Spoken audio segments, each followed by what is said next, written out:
Welcome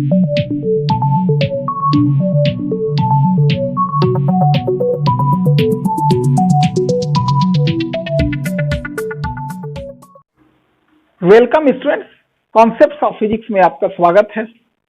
हम लोग physics में क्लास 12 के फिजिक्स में करंट इलेक्ट्रिसिटी यूनिट देख रहे हैं, जिसमें अब तक हम लोगों ने ड्रिफ्ट वेलोसिटी,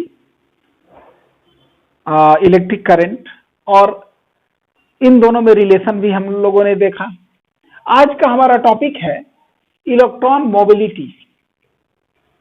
देखिए ये होता क्या है, ये टर्म क्या चीज है। इलेक्ट्रॉन, हालांकि ये तो हम लोग जानते हैं कि कंडक्टर में चार्ज कैरियर्स के रूप में है क्या, इलेक्ट्रॉन ही फ्लो करता है। तो ऐसे हम लोग जानते हैं कि कोई हर कंडक्टर बराबर गुड नहीं होता है। जैसे कॉपर वेरी गुड कंडक्टर है, एल्युमिनियम उससे थोड़ा लेस कंडक्टर है, आयरन उससे भी कम कंडक्टर है।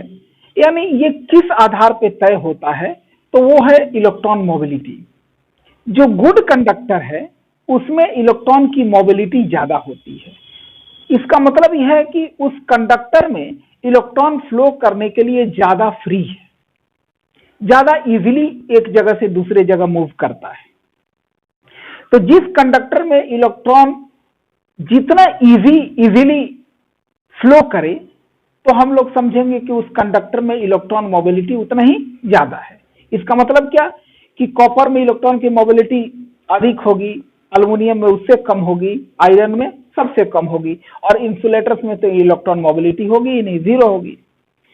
तो इसका डेफिनेशन देखें क्या है कि the mobility of free electron in a conductor is defined as the drift velocity acquired per unit strength of the electric field applied across the conductor.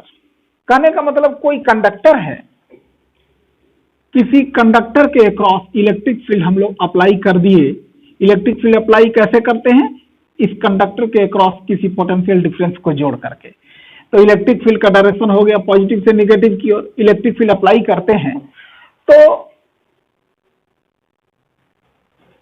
एक निश्चित इलेक्ट्रिक फील्ड देने पर जिस कंडक्टर में ज्यादा से ज्यादा इलेक्ट्रॉन में ड्रिफ्ट वेलोसिटी आ जाए, तो हम लोग कहेंगे कि उस कंडक्टर में इलेक्ट्रॉन मोबिलिटी ज्यादा है। जैसे सेम इलेक्ट्रिक फील्ड मान लीजिए आप कॉपर में दीजिए, सेम इलेक्ट्रिक फील्ड एक एल्युमिनियम के आइडेंटिकल टुकड़े में दीजिए, और सेम इलेक्ट्रिक फील्ड एक आयरन के आइडेंटिकल टुकड़े में दीजिए, तो आप पाएंगे कि कॉपर में इलेक्ट्रॉन की ड्रिफ्ट वेलोसिटी सबसे ज्यादा है, एल्युमिनियम में उससे कम, आयरन में इनसे भी कम। तो इस प्रकार आपको ये टर्म क्या है, ये मेरे ख्याल से क्लियर हो जाना चाहिए। ये फिगर बनाने की जरूरत नहीं है, ये मैंने आपको समझाने के लिए बनाया है। तो फिर अब उसके नीचे लिखेंगे it is denoted by mu, और mu is equal to VD by E, where VD is equal to drift velocity of electron and E is equal to the electric field applied across the length of the conductor. अब देखिए, चूंकि हम लोग जानते हैं कि since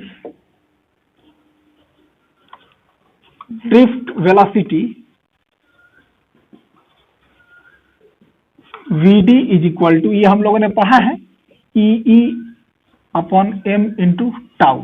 अगर vector form में करेंगे तो यहाँ माइनस हो जाएगा, यहाँ भी वेक्टर का चिन्ह होगा, लेकिन हम लोग इस चीज को इन मैग्नीट्यूड लिख रहे हैं, इन मैग्नीट्यूड। तो देयरफॉर अब यहाँ पे Vd की वैल्यू हम लोग डालें तो म्यू इक्वल टू Vd की जगह पर हो गया E upon M into tau. तो ये ई कट जाएगा और फिर आपका ये म्यू इक्वल टू एक्सप्रेशन होता है ई टाउ अपॉन एम। ये इलेक्ट्रॉन मोबिलिटी का एक्सप्रेशन हो गया।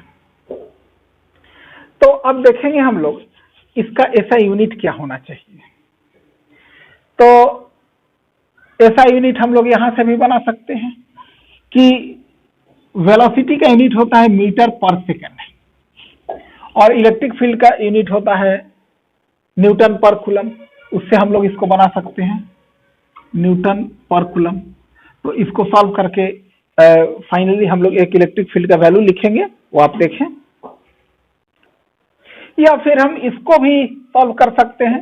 वेलोसिटी का यूनिट हुआ मीटर और इलेक्ट्रिक फील्ड का यूनिट हुआ वोल्ट पर मीटर, वोल्ट पर मीटर। तो ये आपका हो गया, सॉरी, वेलोसिटी का यूनिट हुआ मीटर पर सेकंड, तो ये हो गया मीटर पर सेकंड, और वोल्ट पर मीटर, तो वोल्ट पर मीटर को भी आप लिख दीजिए वोल्ट मीटर इनवर्स। तो ये फाइनली आपका हो गया, ये मीटर ऊपर भेज देते हैं, square metre, volt inverse, second inverse. ये आ गया आपका इलेक्ट्रॉन मोबिलिटी का यूनिट। तो आप लास्ट में आप लिखेंगे hence the SI unit of electron mobility is, directly वहां ये लिखिए मीटर स्क्वायर यानी वोल्ट इनवर्स और सेकंड इनवर्स। अब देखिए हम लोग मोबिलिटी के टर्म में इलेक्ट्रिक करंट को कैसे दिखा सकते हैं, क्योंकि हम लोग जानते हैं I इज इक्वल टू, यहां लिख देंगे कि since current I is equal to NEVDA,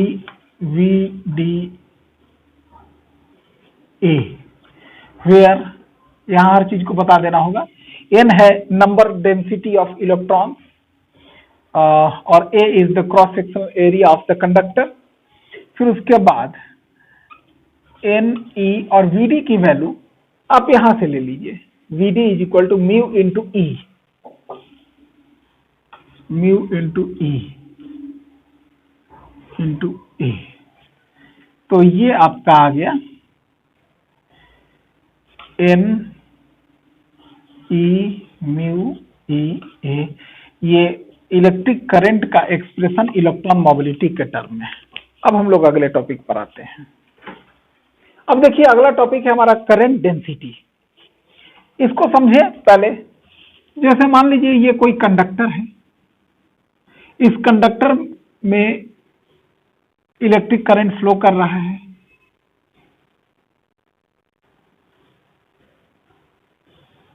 ये इलेक्ट्रिक करंट को हमने इन लाइनों से दिखाया, एरो से दिखाया है, इलेक्ट्रिक करंट फ्लो कर रहा है।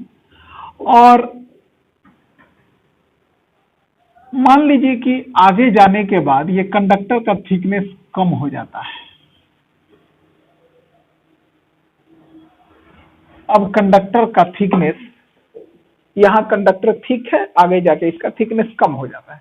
जाहिर है कि चूंकि एक ही लेंथ है तो करंट सेम होगा। जो अमाउंट ऑफ करंट यहां होगा, यानी कि पर यूनिट टाइम जितना चार्ज यहां पे किसी क्रॉस सेक्शन से गुजरेगा, यहां के भी किसी क्रॉस सेक्शन से उतना ही चार्ज गुजरेगा।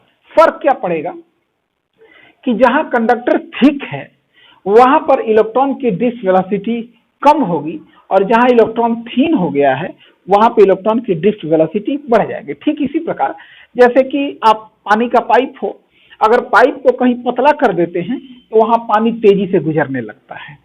लेकिन क्या फर्क पड़ेगा सो समझे। अब ये इस करंट पर जरा ध्यान दीजिए।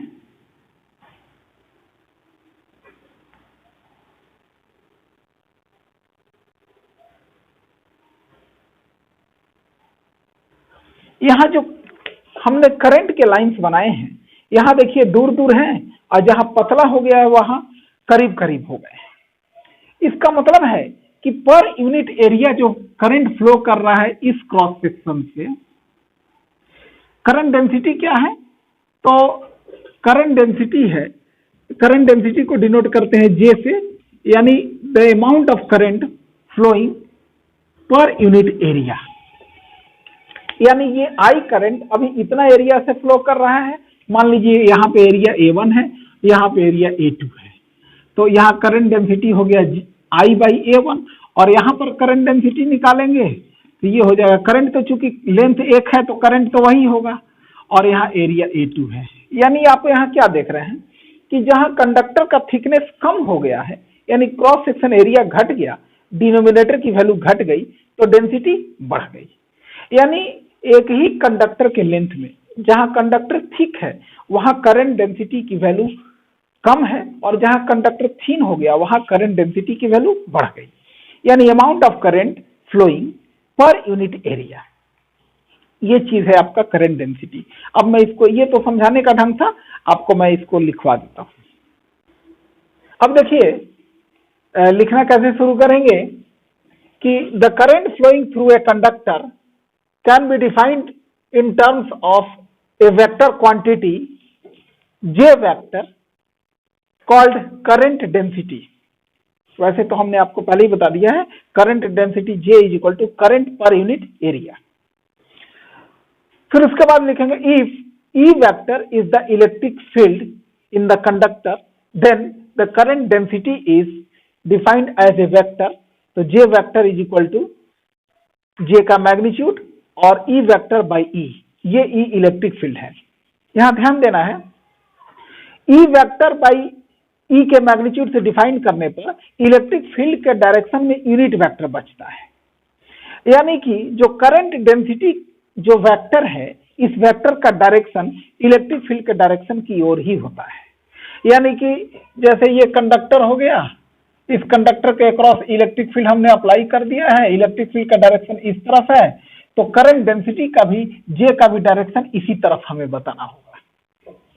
अब देखिए, तो यानी इसमें सिर्फ मैग्नीट्यूड के नाम पर इसका तो मैग्नीट्यूड, इसका वैल्यू 1 हो जाएगा, E वेक्टर बाई E। आप जानते हैं किसी वेक्टर को उसी के मैग्नीट्यूड से डिवाइड करने पर इसका वैल्यू तो 1 बचता है, यानी सिर्फ यूनिट वेक्टर हो गया। और करंट डेंसिटी का जो मैग्नीट्यूड है वो J है, यानी सिर्फ J ही वैल्यू के नाम पर बचता है। आगे देखिए, the electric current may be defined as in terms of current density I is equal to J dot A। यानी इलेक्ट्रिक करंट को कैसे डिफाइन करेंगे करंट डेंसिटी के टर्म में, तो I is equal to J dot A। और यहां अगर मान लीजिए क्रॉस सेक्शन एरिया से, ये जो क्रॉस सेक्शन एरिया है उससे परपेंडिकुलर आपका करंट डेंसिटी का डायरेक्शन है, तो एरिया वेक्टर जो है, आपको मालूम है कि किसी भी सरफेस एरिया का, जैसे इस बोर्ड का एरिया वेक्टर चाहिए तो इस बोर्ड से परपेंडिकुलर वेक्टर होगा, ये हमने पहले पढ़ा है।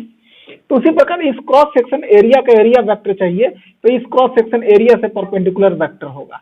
यानी ऐसे केस में करंट डेंसिटी और एरिया वेक्टर ये दोनों पैरेलल हो जाते हैं। तो यहां ध्यान दीजिएगा कि यहां I is equal to J dot A है। तो आगे देखिए, if the current flowing through the conductor is perpendicular to its cross section, यानी कि जो करंट डेंसिटी वेक्टर है वो क्रॉस सेक्शन से परपेंडिकुलर है। इसका मतलब कि it is current density is parallel to the area vector, यानी that is parallel to area vector.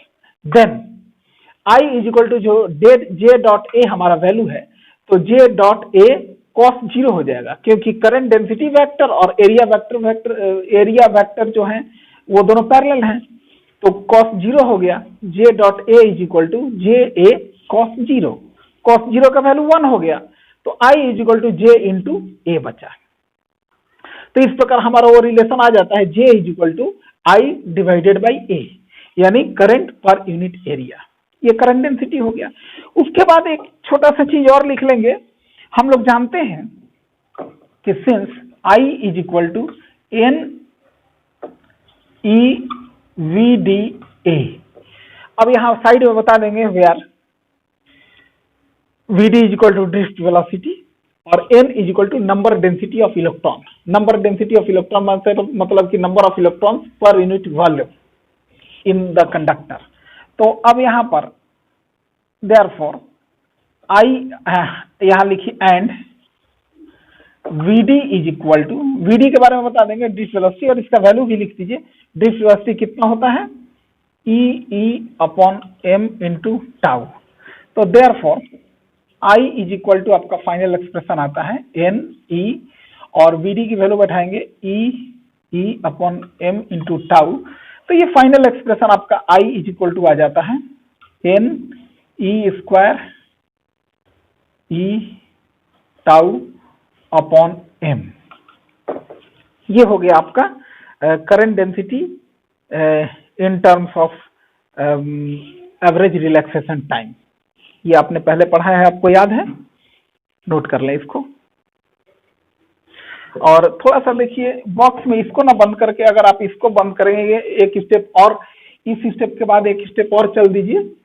I is equal to N E square tau divided by M into E, यानी I is equal to this into this. तो ये इस ढंग से आपका expression लिखना ज्यादा अच्छा होगा। और आज हम लोग इतना ही देखेंगे। कल का हमारा टॉपिक होगा ओम्स लॉ। ये करंट इलेक्ट्रिसिटी का बहुत ही महत्वपूर्ण टॉपिक है, इसको आप पहले से देख के रखेंगे। धन्यवाद।